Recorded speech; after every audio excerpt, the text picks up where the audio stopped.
Hello everyone, welcome to Go Legal. आज हम करेंगे प्रोबेशन ऑफ ऑफेंडर एक्ट 1958। अब प्रोबेशन का क्या मतलब होता है? प्रोबेशन मतलब वो टाइम पीरियड जहाँ पे जो ऑफेंडर है उसे रखा जाता है सुपरविजन में। ठीक है, एक ऑफिसर है, उनके सुपरविजन में उसे रखा जाएगा। कहाँ रखा जाएगा? उसे जेल में नहीं रखा जाता है ना, उसे फ्री छोड़ दिया जाता है, बट विथ सर्टेन कंडीशंस। और ये जो है मतलब हीनियस क्राइम के केस में जनरली नहीं होता है। ठीक है, प्रोबेशन जो होता है, प्रोबेशन का जो टाइम पीरियड होता है वो छोटे मोटे ऑफेंसेस के बेस में जहाँ पे रिहेबिलिटेशन का थोड़ा चांसेस हो, है ना। लेकिन उसके भी कुछ रूल्स हैं, रेगुलेशंस हैं, या फिर हम कह सकते हैं कुछ कंडीशन इम्पोज की जाती है ऑफेंडर के ऊपर कि उसे क्या करना है, क्या नहीं करना है, उसका कंडक्ट कैसा होगा। Everything will be dealt under this act only, right. अब हम करते हैं आगे।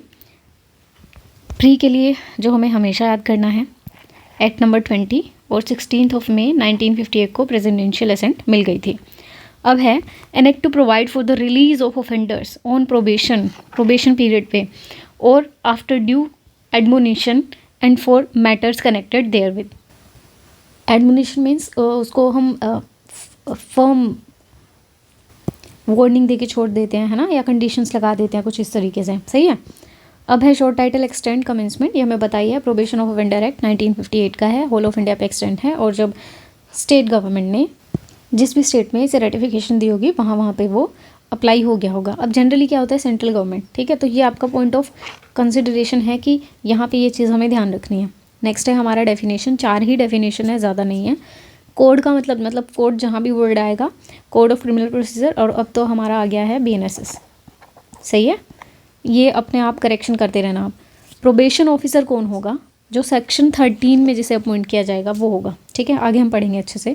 प्रिस्क्राइब, हमेशा ये याद रखना है, प्रिस्क्राइब बाय रूल्स। मैंने हमेशा अपनी वीडियो में बताया आपको कि जहाँ मैंने सर्कल किया है वो चीज़ें आपको ध्यान दे के पढ़नी है। तो करते हैं शुरू। फर्स्ट क्या है, सेक्शन 3 बोलता है power of court to release certain offenders after admonition. उन्हें वार्निंग देके कुछ लोगों को, कुछ ऑफेंडर्स को आई शुड से, रिलीज़ कर दिया जाता है। ठीक है, तो पावर कोर्ट की क्या है इस रिगार्ड में? When any person is found guilty of having committed an offence punishable under section 379, 380, 381, यानी कि चोरी के 404, मिसएप्रोप्रिएशन ऑफ प्रॉपर्टी या चिटिंग। ठीक है, तो अगर इन ऑफेंसेस के अगर वो अंडर आता है, और any offence punishable with imprisonment not more than 2 years, important है, एग्जाम में पूछा जा सकता है। सही है। और विद फाइन, और एंड नहीं है, अब कम्युनिटी सर्विस भी इसके अंदर ऐड हो जाएगी, राइट। और with both under the Indian penal code और एनी अदर लॉ, यानी कि जो लेस सीरियस ऑफेंसेस होते हैं, ठीक है, उन पे ये अप्लाई होगा। अच्छा जी, under the Indian penal code और any other law and no previous conviction is proved against him, यानी कि वो पहले कन्विक्ट मतलब फर्स्ट टाइम ही वो ऑफेंडर होगा। And the court by which the person is found guilty is of the opinion that having regard to the circumstances of the cases, including the nature of the offence and the character of offender, it is expedient so to do, then notwithstanding anything contained in any other law for the time being in force, the court may, सही है, instead of sentencing him any punishment or releasing him on probation of good conduct under section 4, release him after due admonition। अगर इसका हम हिंदी में अनुवाद करें, है ना, या सिंपल लैंग्वेज में कहें, तो फर्स्ट टाइम ऑफेंडर होना चाहिए वो। सेकंड क्या है कि वो प्रीवियसली, ऑब्वियसली सेम ही बात है कि प्रीवियसली कन्विक्टेड नहीं होगा। नेक्स्ट क्या बोल रहे हैं कि कोर्ट को ऐसा लगता हो, उसके सर्कमस्टांसेस, बस उसने अगर ये काम किया है तो क्यों किया है। ठीक है, तो कोर्ट के अकॉर्डिंग उसने कोई ऐसा मतलब फर्स्ट टाइम ऑफेंडर है ना, उसका कैरेक्टर भी इतना बुरा नहीं है, अगर हम पास्ट उसके रिकॉर्ड्स देखें सब कुछ, तो कोर्ट अपनी मर्जी से उसे सेंटेंस, यानी कि उसे पनिशमेंट देने के बजाय क्या करेंगे, उसे प्रोबेशन पे छोड़ देंगे उसके गुड कंडक्ट के ऊपर, और आफ्टर ड्यू एडमोनिशन, थोड़ी वार्निंग देने के बाद। For the purpose of this section, previous conviction against a person shall include any previous order made against him under this section और सेक्शन 4। अब ये क्या बोल रहा है, ये बहुत इंपॉर्टेंट बात बोल रहा है, एक्सप्लेनेशन। ये कह रहा है कि चलो उसने एक बार ही ऑफेंस किया, ठीक है, अब उसे छोड़ दिया प्रोबेशन पे, अब उसने सेकंड टाइम ऑफेंस किया, अब क्या उसको, उसकी जो फर्स्ट टाइम उसे छोड़ा गया था, क्या वो सेंटेंस का हिस्सा माना जाएगा? जनरली तो नहीं माना जाएगा। ठीक है, मैं ऐसा बोल क्यों रही हूँ वो मैं आगे आपको बताऊंगी, क्योंकि कुछ एग्जाम्स ऐसे होते हैं ना, आप कभी भी कन्विक्टेड नहीं होने चाहिए, आप पे वो क्रिमिनल चार्जेस नहीं, आप क्रिमिनली कन्विक्टेड नहीं होने चाहिए, ये सब पढ़ते हैं हम। सही है, तो उस पर्सपेक्टिव में तो इसे माना जाएगा। ठीक है, कि वो पहले कभी कन्विक्ट नहीं हुआ उस पर्सपेक्टिव में। लेकिन अगर पनिशमेंट देने की बात है, कोर्ट अगर उसे पनिशमेंट देगा सेकंड टाइम अगर वो ऑफेंस करता है, तो उसमें ये माना जाएगा कि पहले वो कन्विक्टेड था। सही है, दोबारा बताती हूँ, जिसको समझ आ गया वो स्किप कर देना। देखें, एक पर्सन है, वो कन्विक्ट हो गया, ठीक है। अब क्या हुआ, उसको पनिशमेंट देने की बजाय क्या हुआ, उसे प्रोबेशन पे छोड़ दिया। सही है। अब यहाँ पे इसे दो सिचुएशन आती है कि इसे माना जाएगा ये कन्विक्टेड था या नहीं। जनरली इसे नहीं माना जाएगा, लेकिन अगर वो सेम चीज़ रिपीट कर रहा है, सेकंड टाइम ऑफेंस कर रहा है, तो सेकंड टाइम जब कंसीडर किया जाएगा कि पहले उसे कभी सेंटेंस हुई थी या पहले कभी उसे पनिशमेंट मिली थी या नहीं मिली थी, तो तब माना जाएगा कि हाँ, ही वॉज कन्विक्टेड। सही है, अब तो आ ही गया होगा समझ। नेक्स्ट बात करता है power of court to release certain offenders on probation of good conduct. अभी देखो एक चीज़ ना सेम दोनों में, यहाँ पे भी सर्टेन ऑफेंडर्स, तो क्या सारे इसमें आ जाएंगे, नहीं आते। यहाँ सेम सर्टेन ऑफेंडर्स, तो सारे नहीं आते। सही है।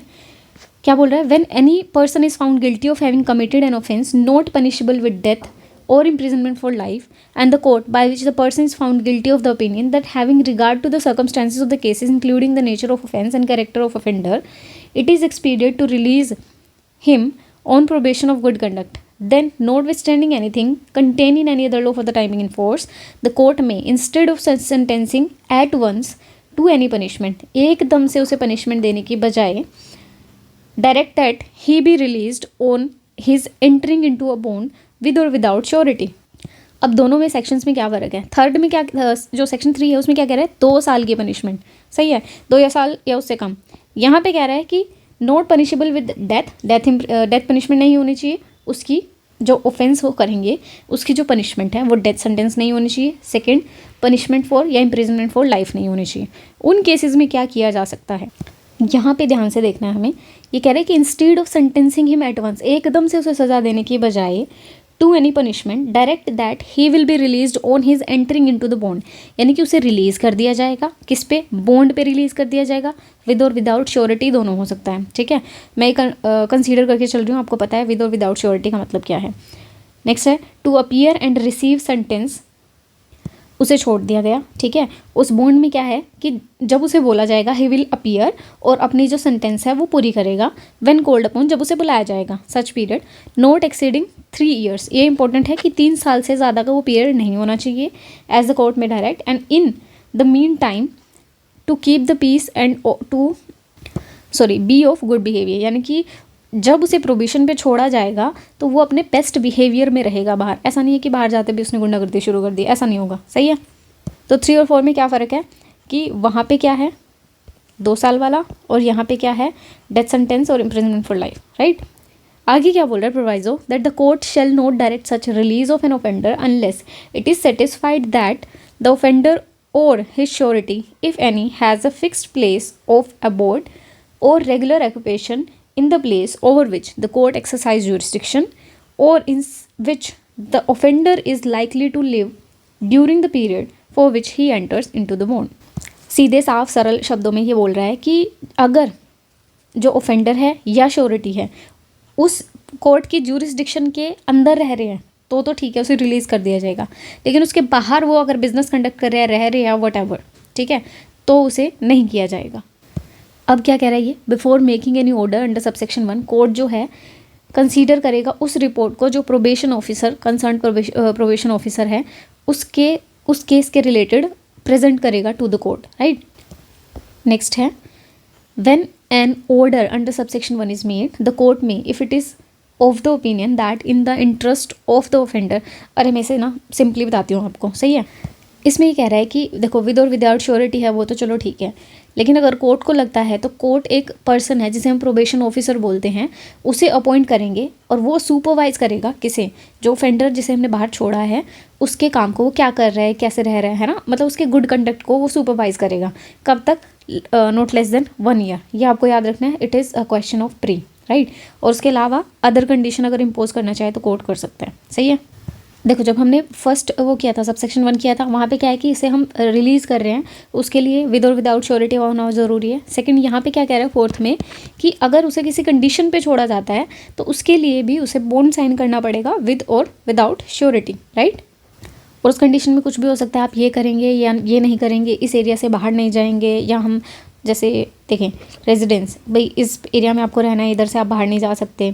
एब्सटेनेंस फॉर इंटॉक्सिकेशन, शराब वराब नहीं पीनी है ना, इंटॉक्सिकेट नहीं करना, या कुछ भी अदर जो भी कोर्ट को लगे अप्रोप्रिएट है वो कर सकते हैं। नेक्स्ट कह रहा है कि court making a supervision order under subsection 3 shall explain to the offender the term and condition of the order shall forthwith furnish 1 copy to the supervision order of the supervision order to each of the offender, sureties if any and the probation, यानी कि तीनों को वो copy दी जाएगी एक एक, right. Next है हमारा power of court to require release offender to pay compensation and cost. ये सिंपल, इसमें क्या बोल रहा है, इसमें ये कह रहा है कि उसे रिलीज़ करने से पहले, ठीक है, किसे ऑफेंडर को रिलीज़ करने से पहले कोर्ट जो है ऑर्डर दे सकता है कि you have to compensate to the person जिसे तुमने हार्म किया है या इंजरी की है। इतना ही लिखा हुआ है कि कॉम्पनसेट करो to such compensation as the court think reasonable for the loss and injury caused to the person by the commission of the offence, या फिर such other cost of the proceeding as the court think reasonable, right। Next है second, ये कह रहा है कि जो amount पे करना होगा, ठीक है, उसे उसी तरीके से रिकवर किया जाएगा जैसे हम फाइन को रिकवर करते हैं, ठीक है। थर्ड कह रहा है civil court trying any suit arising out of the same matter for which the offender is prosecuted shall take into account any amount paid or recovered as a compensation। जब वो order दिया जाएगा, मान लो same ही case में कोई civil matter भी चल रहा है, उस पर कोई ऑर्डर दिया गया, ठीक है, उसमें भी कॉम्पनसेशन इम्पोज किया जा सकता है, तो कोर्ट कंसीडर करेगा कि क्या उसने पहले कोई कॉम्पनसेशन पे किया है, उसके अकॉर्डिंग ही वहाँ भी सेट किया जाएगा, राइट। नेक्स्ट है हमारा restrictions on the imprisonment of the offender under 21 years of age. 21 साल के हैं, ठीक है, बच्चे हैं, इस टाइम पे गलतियाँ मान लो हो जाती है ना, तो उनकी प्रोटेक्शन के लिए है ये section.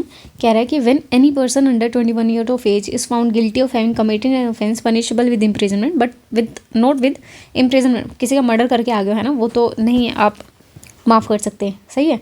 The court by which the person is found guilty shall not sentence him to imprisonment unless it is satisfied that having regard to the circumstances of the case including the nature of the offence and the character of offender it would be desirable to deal with him under section 3, 4 and if the court passes in sentence of imprisonment on the offender it shall record its reason for doing। बस simple सा इसमें ये बोल रखा है कि अगर कोई 21 साल का बच्चा है, उसने कोई ऑफेंस किया है which is not imprisonment for life, तो उसे कंसीडर किया जाएगा कि उसके कैरेक्टर को देख के कि उसे किस तरह, मतलब उसे प्रोबेशन पे छोड़ देना चाहिए या उसे सेंटेंस देनी चाहिए या सज़ा देनी चाहिए, ठीक है। अगर उसका कैरेक्टर या नेचर जो है बच्चे का अलाउ करता है, बच्चा मतलब सही है 21 ईयर्स है, ठीक है, अगर अलाउ करता है तो उसे छोड़ दिया जाएगा प्रोबेशन पे, अगर नहीं करता है तो it would not be desirable to deal with him under section 3 और 4, सही है। नेक्स्ट कह रहा है कि for the purpose of satisfying itself whether it would be desirable to deal under section 3 और 4 with an offender referring to subsection 1 the court shall call for a report from the, यहाँ पे भी फिर probation officer की duty लग जाएगी कि देखो बच्चा का कैरेक्टर क्या है, उसका नेचर कैसा है, मेंटल कंडीशन कैसी है, फिजिकली वो किस तरीके से बिहेव करता है, सारी चीज़ों की एक रिपोर्ट बनेगी, उसके अकॉर्डिंग कोर्ट डिसाइड करेगा वेदर टू लीव हिम और whether to allow him probation और नॉट, सही है। नेक्स्ट है report of probation officer to be confidential, हमेशा कॉन्फिडेंशियल होगी वो रिपोर्ट, ये आपका प्री का क्वेश्चन बन सकता है। शैल बी, सही है, मे बी शैल बी आ सकता है क्वेश्चन। और अगर कोर्ट को लगता है कि ऑफेंडर से इस बारे में बात होनी चाहिए, पूछना चाहिए, बताना चाहिए, तो वो किया जा सकता है। नेक्स्ट है हमारा variation of condition of probation, मतलब कंडीशन चेंज कर देंगे। If on the application of a probation officer any court which passes an order under section 4 in respect of an offender is of the opinion that in the interest of the offender and the public it is expedient or necessary to vary the condition, अगर ज़रूरी है change करना condition को, of the bond entered into by the offender it may at any time, किसी भी समय पूछा जा सकता है, कब, पहले, बाद में, जब भी, सही है। during the period when the bond is effective vary the bond by extending और डिमिनिशिंग द ड्यूरेशन, बढ़ा भी सकते हैं, कम भी कर सकते हैं, एक्सटेंडिंग और diminishing the duration thereof, so however that it shall not exceed 3 years, 3 साल से ज़्यादा, ऊपर भी हमने 3 साल का पढ़ा था, यहाँ पे 3 साल इंपॉर्टेंट है, from the date of original order और by altering the condition thereof और by inserting additional condition thereof, सही है। प्रोवाइजो कह रहा है कि provided that no such variation shall be made without giving the offender और the surety mention in order to an opportunity of being heard, sureties को बताना ज़रूरी है, सही है, क्योंकि अगर मान लो टाइम कम कर रहे हैं तो कोई बात नहीं, अगर टाइम बढ़ा दे रहे हैं तो श्योरिटी के ऊपर तो रिस्पॉन्सिबिलिटी है ना उसका ध्यान रखने की, या अगर कल को उसने कुछ कर दिया तो surety will be held liable, तो इसलिए श्योरिटी को ये कन्वे करना ज़रूरी है। इफ़ एनी श्योरिटी रिफ्यूजेज, अगर मना कर देता है to consent in any variation propose to be made under subsection 1, the court may require the offender to enter into fresh bond, नया श्योरिटी उठा के लाओ आप। इफ़ द ऑफेंडर रिफ्यूज और फेल टू डू सो, अगर वो नहीं कर पाता है ऐसा, the court may sentence him for offence of which he was found guilty, तो उसे सज़ा दे दी जाएगी। नेक्स्ट कह रहा है कि not withstanding anything here in before contain the court which passes an order under section 4 in respect of an offender may, if it is satisfied on an application made by the probation officer that the conduct of the offender has been such as to make it unnecessary that he should be kept any longer under supervision, discharge the bond entered into by him। ये कह रहे हैं कि अगर court को लगता है कि यार ये ज़्यादा हो रहा है, इन द सेंस कि जो ऑफेंडर है वो सुधर गया है, वो अच्छे से काम कर रहा है, कोई ज़रूरत नहीं है उसे सुपरविजन में रखने की, तो उसका बॉन्ड जो कैंसिल कर देंगे। सही है। नेक्स्ट है procedure in the case of offender failing to observe condition of the bond. तो देखो पहला तो क्या कह रहा है कि एक सेकेंड, अगर वो कंडीशन को फुलफिल नहीं करता है, ऑफेंडर जो है बॉन्ड की कंडीशन को फुलफिल नहीं करता है, तो it may issue a warrant for his arrest और may if it think fit issue a summon to him and his sureties, उसकी श्योरिटीज़ को भी, इफ़ एनी रिक्वायरिंग हिम और them to attend before it, मतलब court के सामने उन्हें पेश होना है at such time as may be specified in the summon. Summon में जो टाइम मेंशन होगा उसमें, अगर अरेस्ट वारंट है तो पकड़ के ले आएंगे, अगर समन है तो they will be given a certain time period कि उसे उस टाइम पे कोर्ट में प्रोड्यूस होना है। अगर नहीं होते हैं तो आगे देखते हैं, वारंट है ही अपने पास। The court before which an offender is so brought और appear may either remand him to custody, वापस कस्टडी में उसे भेज देंगे, until the case is concluded, or it may grant him bail, या फिर उसे बेल दे दी जाएगी with or without surety to appear on the date on which it may be fixed for hearing। If the court after hearing the case, सुनने के बाद, is satisfied that the offender has failed to observe any of the condition of the bond or bond entered into him by him, it may forthwith sentence him for the original offence, जो उसने offence किया था उसके लिए उसे सज़ा दी जाएगी। Where the failure is for the first time, पहली बार अगर फेलियर हुआ है, then without prejudice to the continuance in the force of the bond impose upon him a penalty not exceeding 50 rupees, 50 रुपये की पेनल्टी। ये आपका है प्री का क्वेश्चन। सही है।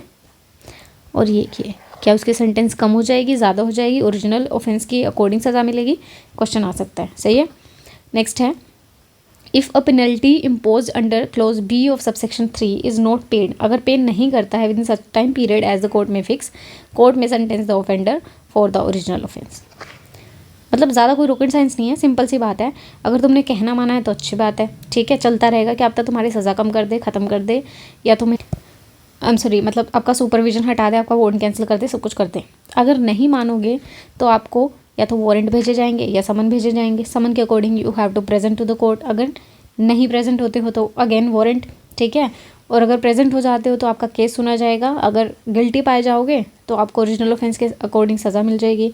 अगर फर्स्ट टाइम आपने गलती करी होगी तो 50 रुपये का फ़ाइन आपको देना पड़ेगा, अगर फिर भी नहीं देते हो तो ऑफेंस, सही है, जेल, इम्प्रिजनमेंट। नेक्स्ट है provision as to the sureties. तो श्योरिटीज़ के वही सारे प्रोविजन हैं जो हमने CRPC में देखे थे। सही है, इसमें ज़्यादा कोई रॉकेट साइंस नहीं है। नेक्स्ट है court competent to make order under the act appeal and revision and the power of court in appeal and revision. अब सेक्शन 11 जो बात कर रहा है वो कह रहा है कि कौन सा कोर्ट कॉम्पिटेंट होगा, मतलब ये ऑर्डर दे सकता है ना, तो कौन सा कोर्ट दे सकता है। सही है। Notwithstanding anything contained in the code और any other law for the time being force, any order under this act may be made by any court empowered,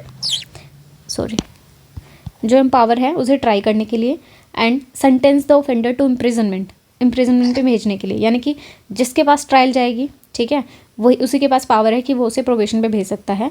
and और नहीं है यहाँ पे, एंड है, ठीक है, also by the high court और any other court where the case comes before it on appeal और रिविजन। सही है, यानी कि या तो ट्रायल कोर्ट या अपीलेट कोर्ट या रिविजनल कोर्ट सब भेज सकते हैं प्रोबेशन पे।